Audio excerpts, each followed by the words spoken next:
Are you overcomplicating your business finances? Maybe they're just non-existent. There are 8 signs that I've seen working with clients that they're like, hey, you're overcomplicating your business finances and what you need to do about it. So let's get into it.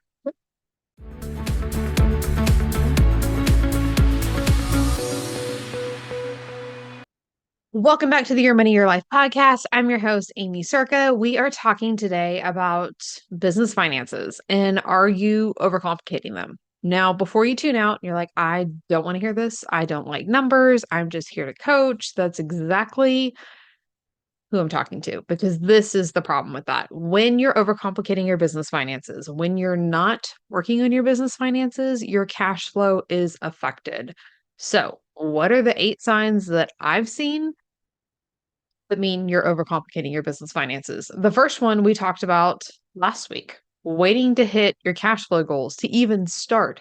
How, like, how do you know what cash flow goals you actually need? We're just making up numbers, we're pulling them out of thin air when we don't have these things set up from the beginning. So, if you're waiting to hit your cash flow goals before you start working on your business finances, red flag number one. Okay.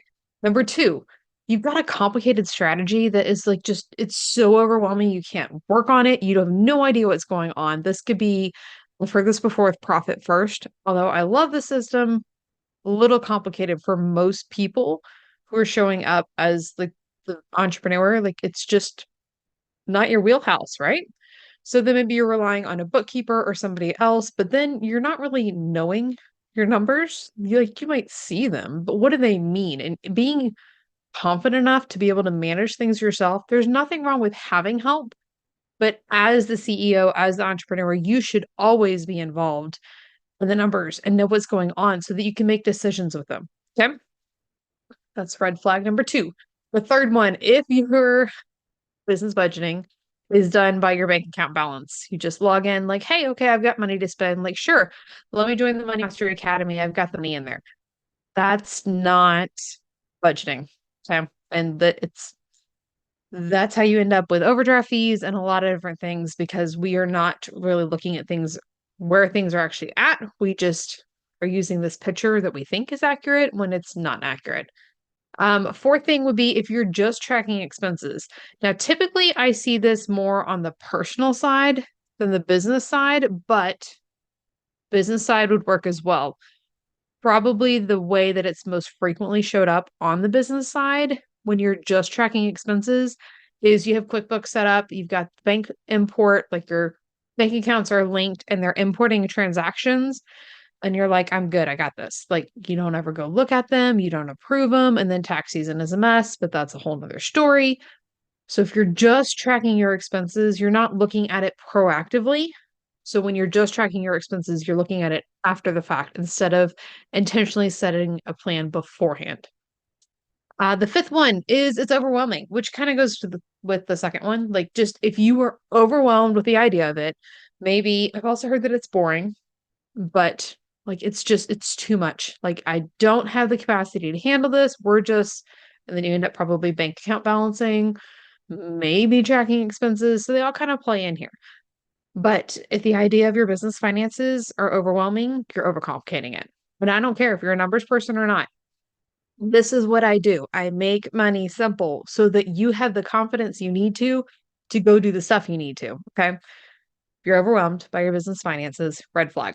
Number 6, if you feel guilty or judgment about maybe investments you've made in the past that didn't pan out like you thought they would, we've all done that. There's definitely ways to reframe. This is one of the things that we do all the time inside Money Mastery Academy is working to move forward. But if you feel guilty about the money you spent, the money you haven't made, or judgment, you're going to end up overcomplicating your business finances because you're not looking at things objectively then. When you're not looking at things objectively, this is where it's a problem, right? The seventh one, again, we see a little bit more frequently on the personal side, but you could do this on the business side as well because you're not planning for growth. If you're budgeting just to pay the bills. So you're probably expense tracking then, you're looking at things after the fact. You kind of might know like what's coming out when, like, oh yeah, I had this membership due around this date, this is here, this is here. but you're not being intentional and strategic about where you want to go, the things that you're working towards. So then this program shows up that you want to invest in, but then you haven't planned for it. The money's not there. And then you don't know if you should, because what if it doesn't work out? Then we got the overwhelm showing back up and the guilt and judgment. Do you see how they all play in together? And we end up overcomplicating our business finances yet again. Okay. If you're budgeting just to pay the bills, the expenses that you need to run your business, red flag. Okay. Last one. If you feel like you're not earning enough to be able to business budget, I see this quite frequently if we are still investing from our personal budget into our business, which if you are, there's nothing wrong with that. Most businesses are not profitable until at least 5 years. And then after that, 50% of those fail. So the fact that you're here and you're doing things consistently, like this is important. And then we can even talk about all the tax benefits you get from running a business. I mean, IRS tax code was built for business owners because we create jobs. There are things that you're legally entitled to because this is the way it was created. So it doesn't matter if you're under earning. Like that's fine. Don't make a big deal out of it. Again, guilt, judgment, you see, they all interconnect, right? If you're under earning, you still have to have that business budget. And that's one of the reasons that I love my Prosperity Simplified system is because it's set up to make a seamless transition between investing into your business and paying yourself from your business. And honestly, if you have to go back to investing into your business because we had whatever income drop, doesn't matter. The system's there that it works together seamlessly, and it's not a big deal because it's not. It's only a big deal when we make it a big deal or we don't do things intentionally and we don't know where we're at. So if you're like, that Prosperity Simplified system sounds interesting, Aimee, I am hosting the Simply Biz Workshop, which essentially we're going to spend an hour together and we're going to kickstart like this process. We're going to sit here and set it all up, first steps together. It's only going to be $27. I have a limited number of spots that I've opened up because I want to be able to make sure you're getting that time and we're actually moving forward within the workshop, right? Link for that is going to be in the show notes, so check it out. It's happening live on January 18th. If you are listening to this episode after the fact, check out the link. I don't know if I'm going to open up a replay, but I'll have details there for you, like what your options still are. I would love to have you in the Simply Business Workshop, Simply Biz Workshop. There we go. If any of these were like, hey, though, that's me, that red flag is me, because now is the time to take control of your finances. Now is the time to move forward. And I want you to be able to do that.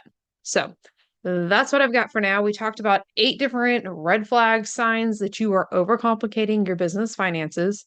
If you're waiting to hit your cash flow goals to start, if you're using a complicated strategy that just doesn't make sense, if you're budgeting by your bank account balance, if you're just tracking expenses, if you're overwhelmed by the idea of it, you're feeling that guilt or judgment, shame, all of those things around your business finances, decisions you've made in the past, etc. The 7th one was if you were budgeting just to pay the bills, you're not strategically looking forward. And then the 8th one was if you feel like it won't make a difference because you're under earning. All right, that's what I've got for now. I want to hear from you. Which one was like, oh, shoot, you got me, Aimee. Send me a message on Instagram at Aimee Cerka. My handle will be in the show notes as well. We'll see you next time. Bye for now. Thank you so much for listening to the Your Money, Your Life podcast. Wondering what's next? When you're ready, there are different levels of support that you can use on the path to creating unstoppable finances and your unstoppable life. After all, your finances are unique and your support should be too. Ultimately, we'll create a customized plan to ditch financial struggle for good that works for you, your goals, your priorities, your life. Go to workwithaimee.com to get started with one of our most popular programs, or you can book a Q&A call with me and we'll figure out what your next step should be.